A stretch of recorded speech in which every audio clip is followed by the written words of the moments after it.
Jacques, 30 à 40% des patients avec cholangite biliaire primitive ne répondent pas à l'acide urso-désoxycholique. On a une solution actuellement qui a son AMM, l'acide obéticolique. Il y a d'autres candidats, notamment le bézafibrate. Voilà. Tu as des données supplémentaires? Voilà, donc des données supplémentaires qui sont tirées de l'étude Besurso. L'étude Besurso qui avait montré que chez les patients non répondeurs à l'acide urso-désoxycholique seul, l'adjonction de bézafibrate en général, en fait, dans 2/3 des cas, normalisait les paramètres biologiques.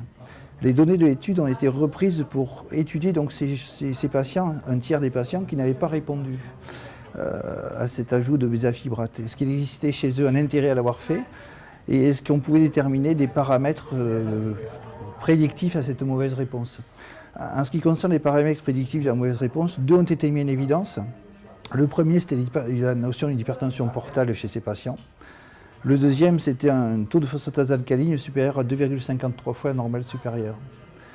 Et en ce qui concerne donc, est-ce qu'il y avait eu un gain chez ces patients qui avaient ce traitement mais avec une réponse biologique incomplète? Mais il semble que oui, parce que donc l'estimation de la mortalité et en tout cas et du risque de transplantation hépatique chez ces patients a été améliorée par cette adjonction. Ce qui plaide donc pour dire que cette adjonction n'a pas été inefficace et qui plaiderait même pour la maintenir sur le long cours s'il n'y en avait pas d'autres moyens.